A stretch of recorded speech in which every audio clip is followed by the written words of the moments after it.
தமிழ் மக்களுக்கு வணக்கம். இன்றைக்கு பிறந்தநாள் கொண்டாடும் உதவாநிதிக்கு இந்த காணொளியை சமர்ப்பிக்கிறோம்.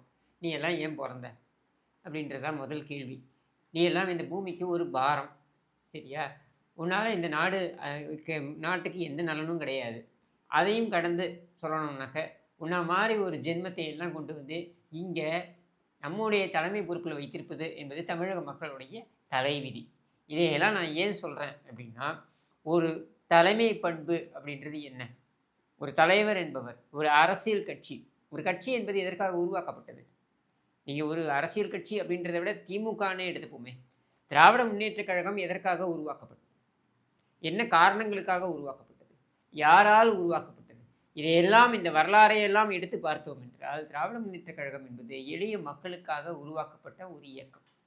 அந்த எளிய மக்களுக்காக உருவாக்கப்பட்ட அந்த இயக்கத்தில் பார்த்திங்கன்னா, அதனுடைய தலைவராக, அதாவது அதனுடைய நிறுவன தலைவராக, தன்னை தலைவர் என்று கூட அழைத்து கொள்ளாமல் தன்னை பொதுச்செயலாளர் என்ற அந்த பதவியை தனக்கு வைத்துக்கொண்டு வாழ்நாள் முழுவதும் ஒரு எளிமையாக வாழ்ந்த ஒரு மனிதர் என்றால் அது பேரறிஞர் அண்ணா.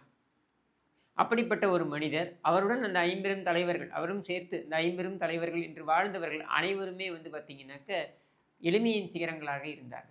அவர்களுடைய வாரிசுகள் என்பவர்களை எந்த காலத்திலும் திணிக்க வேண்டும் என்று அவர்கள் முயற்சி மேற்கொள்ளவே இல்லை. அப்படிப்பட்ட ஒரு உன்னதமான ஒரு தலைவர்களை கொண்ட ஒரு இயக்கமானது இன்றைக்கு கழுதை தேய்ந்து கட்டெரும்பான கதையாக உன்னிடம் சிக்கி இருக்கிறது அப்படின்றது தான் மிகப்பெரிய, அதாவது திமுக என்பது தமிழகத்தின் சாபக்கேடு என்றால், அந்த சாபக்கேடு இன்றைக்கு உன்னை போல ஒரு தரித்திரத்திடம் சிக்கியிருக்கிறது அப்படின்றது தான் கொடுமையிலும் கொடுமை. இதையெல்லாம் ஏன் உன் பிறந்த நாளில் நான் சொல்கிறேன் என்றால், உன்னை வாழ்த்துவதற்கு என்று அல்லக்கை முண்டங்கள் அங்கே தேவடு காத்து கொண்டு இருக்கின்றன. எங்கே? இந்த அண்ணா அறிவாலயத்து வாசல்லையும் உன் வீட்டுக்கு வெளியிலையும் இந்த குறிஞ்சின்ற அரசு பங்களா, அந்த அரசு பங்களாவே உன்னுடைய அந்தப்புறமாக நீ மாற்றி வச்சிருக்கியே, அங்கே வெளியில் தேவடு காத்துட்ருக்கு.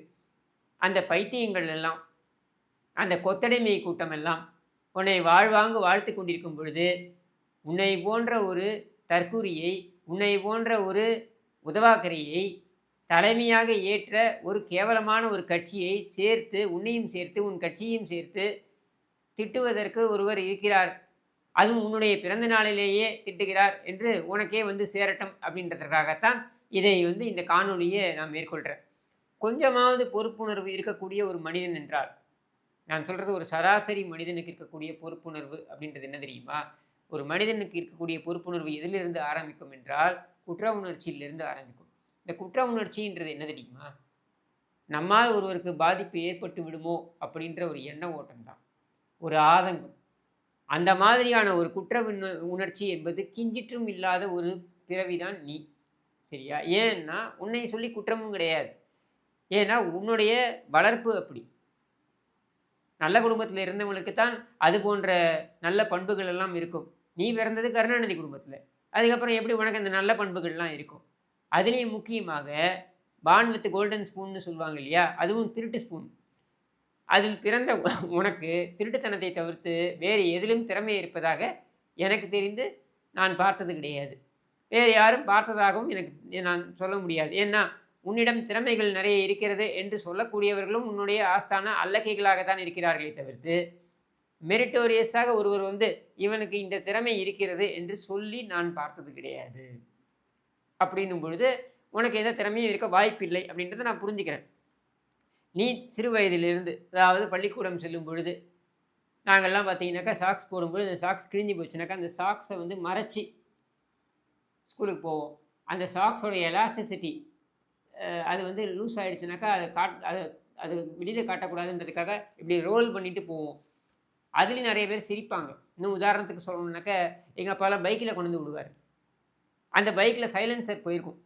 அப்போ பார்த்தீங்கன்னா அந்த ரோட்லேயே சத்தம் கேட்கும், எல்லோரும் சிரிப்பாங்க. இதெல்லாம் நாங்கள் அனுபவிச்சிருக்கோம், சரியா? நான் அதற்காக என்னுடைய பெற்றோரை நான் தவறாக சொல்லலை. அவங்களுடைய பெஸ்ட் எனக்கு பண்ணாங்க. இதை கண்டினியூ டு டூ தட், அது வேறு விஷயம். ஆனால் இது மாதிரியெல்லாம் நாங்கள் எங்களுடைய மிடில் கிளாஸ் லைஃப்பை வாழ்ந்திருக்கோம். இதை மாதிரி எந்த கஷ்டமும் பார்க்காத ஒரு ஜீவன் நீ, சரியா? பார்க்கறதுக்கு வாய்ப்பும் கிடையாது. ஏன்னா அதை மாவட்ட சேரெல்லாம் என்ன உப்பு புளி மிளகாலேருந்து வாங்கினது உன் வீட்டிலேருந்து கொட்டுறானே அப்படின்னும் பொழுது, நீ வாங்கி குடித்த அந்த பால்டாயில் கூட எங்கேயாவது திருடி வந்திருக்கோம், இல்லை ஓசியில் எங்கேயாவது வந்திருக்கோம், இல்லை மிரட்டி கொண்டு வந்திருப்ப நீ.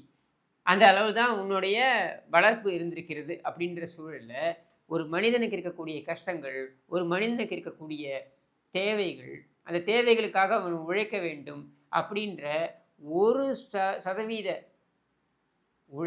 எண்ண ஓட்டமோ, ஆதங்கமோ, பயமோ உனக்கு வந்திருக்க அவசியமே கிடையாது. உங்க அப்பா மேயரா இருந்த காலத்துல, உங்க அப்பா பேரை சொல்லி நீ பவுலிங் நிலையன்னு நுங்கம்பாக்கத்துல ஒண்ணு வச்சு நடத்திக்கிட்டு இருந்த. அதுக்கு பார்த்தீங்கன்னா, இந்த நடிகர்கள் எல்லாம் வரவழைப்ப. ஏன்னா உங்க அப்பா தான் மேயர் அப்படிங்கும்போது நீ கூப்பிட்டா வர முடியாதுன்னு சொல்ல முடியுமா? அப்போ அந்த தொடர்புகளை வைத்து உன்கிட்ட இருக்கக்கூடிய அ சினிமா அந்த சினிமா மீது இருக்கக்கூடிய ஒரு ஈர்ப்பு, அது உன் குடும்பத்துக்கே இருக்கக்கூடியது தான். முத்துலேருந்து பார்க்குறோம். நீங்களும் முயற்சி பண்ணிகிட்டே இருக்கீங்க. அதில் ஒன்றும் எவனும் தேறின மாதிரி தெரியல. சரியா? ஆனாலும் அந்த முயற்சி விடுவதாக இல்லை. இன்றைக்கி இன்ப நிதி வரைக்கும் எங்களை வந்து டார்ச்சர் பண்ணுறதுக்கு நீங்கள் தயாராகிட்டீங்க. அது வேற விஷயம். ஆனால் இந்த தொடர்புகளை வைத்துக்கொண்டு நீயா ஒரு தயாரிப்பு நிறுவனம் யோசிச்சு பாரு. இதே கோடம்பாக்கத்தில் எத்தனை பேர் காத்துக்கிட்டு இருக்கான். இதை நான் பல வீடியோக்களில் பேசியிருக்கேன். திரும்ப திரும்ப நான் ஏன் பேசுகிறேன் அப்படின்னா, அது மக்களுடைய மனசில் அது பதியணும். இந்த மாதிரி ஒருத்தன் எந்தவித கூச்ச நாச்சமும் இல்லாமல் வலம் வரான், சிரிச்சுக்கிட்டே வலம் வரான். அந்த சிரிப்பில் இருக்கக்கூடியதெல்லாம் என்ன தெரியுமா? இந்த மக்களுடைய அந்த சுபாவம் இருக்குது பாருங்கள். அதாவது இவன் வந்து கருணாநிதியுடைய பேரன், இல்லை இவன் கருணாநிதியுடைய பையன், அதனால் இவனுக்கு ஓட்டு போட்டு உட்கார வைப்போம் அப்படின்னு உட்கார வைப்பார்கள் என்கிற அந்த நம்பிக்கை இருக்குது பாருங்கள். அந்த நம்பிக்கை வந்து இவனுக்கு இருக்கக்கூடிய குறைந்தபட்ச, அதாவது எனக்கு இருக்கக்கூடிய இல்லை, இருக்க வேண்டிய, இவன் குடும்பத்துக்கே அது கிடையாது, அது வேற விஷயம். ஆனால் அந்த இருக்க வேண்டிய கூச்ச நாச்சத்தை அது அகற்றி விடுகிறது. என்ன செய்தாலும் இந்த மக்கள் நம்பும். நாம் ஏசி காருக்குள்ளே நின்று வருவோம், அவனுங்க ரோட்டில் நடந்து வந்து கோஷம் போடுவானுங்க, கூச்சல் போடுவானுங்க. நம்மளால் முடிஞ்சது ஏதோ 100 200 உங்கள் கட்சிக்கு நீ ஸ்டாண்டர்டாக வச்சுருக்கிற பணம்னு வச்சுப்போம், இந்த கொத்தடிமையை கொடுத்துக்கலாம், இந்த மாதிரி ஏதாவது தூக்கி வீசுவோம். மற்றபடி பெரிய பெரிய டீலிங்லாம் நம்ம பார்த்துப்போம். அது 1000 கோடி 2000 கோடி 3000 கோடி பார்ப்பதையெல்லாம் திருடுவோம், அபகரிப்போம், வைத்துக்கொள்வோம் நம்மிடமே. எந்த திரைப்படம் வந்தாலும் நம்முடைய படத்துலேருந்து தான், அதாவது நம்முடைய நிறுவனத்துலேருந்து தான் அது தயாராகணும், அங்கிருந்து அது போகணும்.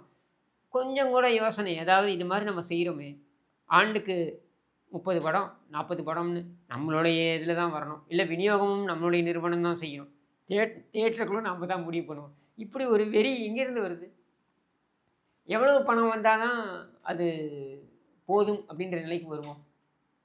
இப்போ நம்ம அம்பானி, அதானி இந்த மாதிரியான குடும்பங்களை எடுத்து பார்க்கலாம். இவையெல்லாம் தொழிலதிபர்களாக இருந்து வந்த குடும்பங்கள். திருட்டையே குலத்தொழிலாக வைத்து வந்த குடும்பம் கிடையாது. உன்னுடைய குடும்பம் திருட்டையே குலத்தொழிலாக மாற்றி வைத்திருக்கின்ற ஒரு குடும்பம். அப்படி திருடி திருடி திருடி கூட உங்களுக்கு அழுத்து போகலையே அப்படின்றது தான் எனக்கு புரியலை. ஏன்னா உங்கள் தாத்தா திருடினதே உன்னுடைய 50 தலைமுறைக்கு வரும், உங்கள் அப்பன் திருடினது அது இன்னொரு ஒரு 50 தலைமுறைக்கு வரும். இதுக்கு மேலே இன்னும் எத்தனை தலைமுறைக்கு திருடி நீ என்ன பண்ண போகிற? அப்படி திருடி அதிகாரத்தில் ஒட்டி கொண்டு நீ என்ன தான் எடுத்துன்னு போகிற? பார்க்குறல்ல, உன் தாத்தா சமாதிக்கு மேலே ஊசி போன தயிர் வடை தான் இருக்குது. அப்புறம் நீயா எப்போவாது போய் வச்சுட்டு வந்தால் ஒரு முரசொலி, அதை கூட உங்கள் தாத்தா வெளில வந்து படிக்க முடியாது. இவ்வளோ தான் வாழ்க்கை அப்படின்றத கூட தெரிந்து கொள்ளாமல் கிட்டத்தட்ட 50 வயசு வரைக்கும் நீ வாழ்ந்துட்ட. அதாவது ஒரு மனிதனுடைய பாதி வயசு. என்ன, நல்லவர்கள் தான் சீக்கிரம் போவாங்க. இந்த மாதிரி கிராக்கிகள்லாம் இருக்கும், ஒரு 90 95 97 100ன்னு இருந்து போ, ஒன்றும் தப்பு கிடையாது. சரியா? நீ இங்கே இருந்தாலும் ஒரு பாவ மூட்டை தான், நீ மேலே போனாலும் ஒரு பாவ மூட்டை தான். அதனால் நீ 100 ஆண்டுகள் வாழு. ஆனால் இங்கே என்ன நம்ம சொல்ல வரோம் அப்படின்னா, இப்படி ஒரு வாழ்க்கையை வாழ்கிறோமே, இப்படி நம்ம வந்து நல்லா தெரியுது நம்ம ஒரு திருட்டு குடும்பம், நாம் செய்வது திருட்டு வேலை, நாம் செய்கிறது மக்களை ஏமாற்றுகின்ற, அப்பட்டமாக மக்களை ஏமாற்றுகின்ற வேலை, நமக்கு தகுதியே இல்லாமல் ஒரு பதவியில் வந்து நம்ம உட்கார்ந்துருக்கோம். ஆனால் இதையெல்லாம் மீறி மேலும் மேலும் மக்களை துன்புறுத்தும் வகையில், ஏன்னா நமக்கு நிர்வாக திறன்றது கிடையாது, உனக்கும் கிடையாது, உங்கள் அப்பனுக்கும் கிடையாது, அப்படின்ற நிலைமையில் மேலும் மேலும் மக்களை துன்புறுத்தும் வகையில் இன்னமும் நம்ம வாழ்ந்து, அது மக்களுக்காக வாழாமல் தன்னுடைய சுயநலத்துக்காகவே வாழ்ந்து, இன்னமும் அவர்களை சுரண்டி, ஓம் பையன் அதுக்கப்புறம் அவன் பையன், அதுக்கப்புறம் அவன் பையன், இவனையெல்லாம் கொண்டு வந்து நம்ம மேலே சுமத்திட்டு தான் நம்ம போகணும்னு நினைக்கிறது எவ்வளவு கேவலமான பிழைப்பு. தமிழில் ஒரு சொல்லாடல் உண்டு, நாயும் பிழைக்குமா இந்த பிழைப்பு அப்படின்ட்டு. உண்மையாக சொல்கிறேன். அந்த ரவுடின்னு ஒரு நாயை கட்டி பிடிச்சி ஃபோட்டோ போடுவியே, அதுக்கிட்ட கூட நீ பேசிப்பார். ஏன்னா அது கூட தான் நீ நிறைய உரையாடுற. மற்றவங்களோடலாம் உரையாடுவதை விட அதோடன் உரையாடுவது தான் அதிகமாக இருக்குது அப்படின்றதுனால உரையாடுற, உறவாடுற, எது வேணால் வச்சுப்போம். அதனால் நாயும் பிழைக்குமா இந்த பிழைப்பு அப்படின்னு அந்த நாயிட்டன்னு கற்றுக்கலாம் நீ நிறைய விஷயம்.